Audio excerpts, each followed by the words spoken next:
Be patient, brothers and sisters, until the coming of the Lord. Be patient.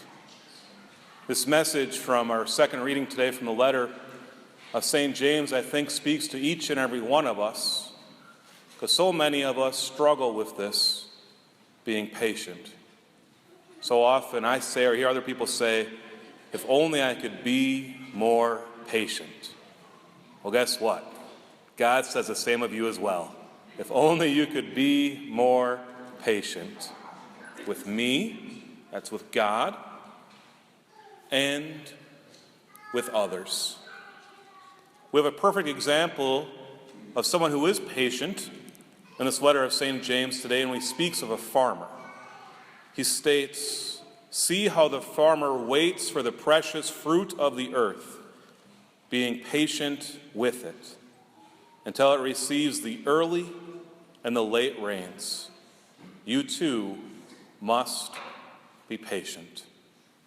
I don't think I would have the patience of a farmer.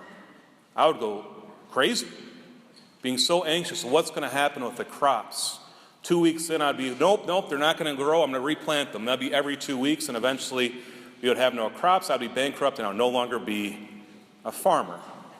And yet the farmer has to put his trust in God, from the early rains to the late rains, and going with different things that come throughout the season. Too much rain, not enough rain. Too much heat, too cold, insects, whatever it may be. The farmer must remain patient. This is what God tells us to do as well, not just in our gardening abilities, but in life as well. What does it mean to be patient? The definition for patient I find to be so beautiful.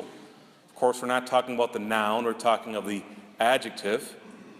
Able to accept or tolerate delays, problems, or suffering without becoming annoyed or anxious. Able to tolerate, accept or tolerate delays, problems, or suffering without becoming annoyed or anxious. And I would add another A in there as well, angry, without becoming angry. How often do we lose our temper? How often do we say, oh, I have a short fuse, so I can do this? No, you can't. That's a horrible excuse. We are called to be patient. And in being patient, I have realized, and I'm sure you have as well, so often this is when we can come to experience God in His fullness, through suffering sometimes, through delays, through problems. This is when God can reveal to us more of Himself, instead of that instant gratification, that instant answer. When I was looking at the seminary, I remember I was a junior in high school, and I started looking a little more seriously. And a buddy of mine was going to enter the seminary. I knew him pretty well. We had gone to grade school together, and then we went to youth group together as well. So I asked him, I said, how long exactly do you have to spend in seminary before you become a priest? He says, well, if I enter as a freshman in college, it's going to be 8 years. I said, well, is there an 8-week program instead that I can go through? He's like, no, Carlson, it takes time to discern. I was like, I don't want to spend 8 more years in school. Who'd want to do that, right? So senior year came, I was like, nope, not going to the seminary. Even though I knew God was calling me, I went to Bemidji State instead. And then I realized, okay, God's calling me to the seminary. So I pretty much wasted a year at Bemidji State to make my process even longer. But that's fine. But even as I entered the seminary, I said, really? It's really going to take 8 years? I'm ready now, is what I thought. Ordain me, maybe in a year or two, maybe I need 2 years, but I definitely don't need 8 years. Well, after a year and a half, I knew I needed at least 8 years in the seminary so that God could continue to talk to me through suffering, through problems, through delays, by putting up potential roadblocks that I really had to pray through. I had to discern through. I had to go and change who I was so I could continue on in the seminary and continue discerning the priesthood.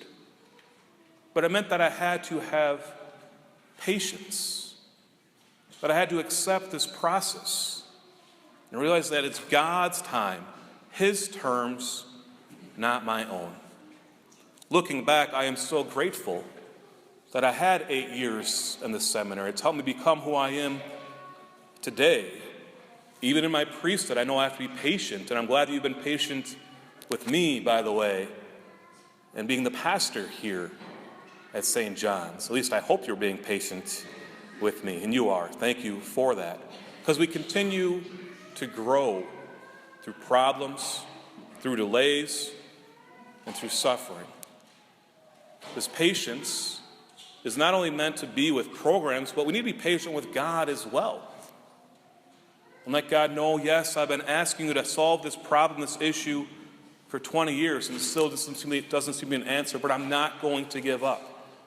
I'm going to surrender to you. To be patient sometimes in illness, to be patient in hardships, to be patient with family relationships as well, saying, God, I know that you desire to bring healing to this, and I'm going to surrender to you. Of course, we look at God and we realize how patient he is with us. I mean, really. Talk about a people that abandon God over and over again every single time we sin. Yet there is God being patient, knowing that just like the farmer, that we too are going to bear fruit, hopefully more than once. And he is patient with us. We look back to the Old Testament, all the way to the beginning, Adam and Eve. He could have started a whole new people. But instead he doesn't. He continues with them. You are my promised people. We look at Noah and the flood, and of course Noah and the flood, and as soon as the flood is over, what does Noah do? He sins as well. And yet God is patient. We look at the Israelites fleeing out of Egypt into the promised land and sinning over and over and over and over again. And God eventually is saying, I'm going to smote them down. But Moses says, no. God, these are your people. We look at David and his sin.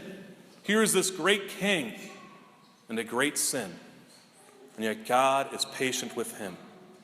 We look all the way to Jesus and the apostles. Oh my gosh, right? Here are the apostles, 11 out of the 12 deny him after spending 3 years with him and him being patient over and over again. And then he dies on the cross. And only one apostle is there. And then when he rises from the dead and he sees them and he shows himself to them, what does he say? Not how could you? He doesn't blow his fuse. Instead, he says, peace be with you. This is the same with us as well. God is so patient with us. He doesn't become annoyed. He doesn't become angry. Instead, he continues to love. And this is what we are called to do with God as well. Even when there seems to be problems, even when there is suffering. It's not only being patient with God, but with other people as well. We so often say, I wish I had more patience, especially when something goes wrong, maybe in our family or at work. But we are called to do is see people for who they are, who we are. We're sinners. It shouldn't come as a surprise anymore that bad things happen to us, or that bad things happen. We're sinners. It shouldn't cause us to blow our fuse. Instead, we are called to be patient. Patient in your marriage. Patient with your children. Patient with your friends, whatever it may be. Not giving up, but continuing to love. We say it all the time, I wish I could be more patient. Well, today is the day we start. And what does that mean? That we do not grow annoyed, that we do not grow anxious, that we do not grow angry. Instead, we continue to love. And so, my brothers and sisters, be patient until the coming of the Lord.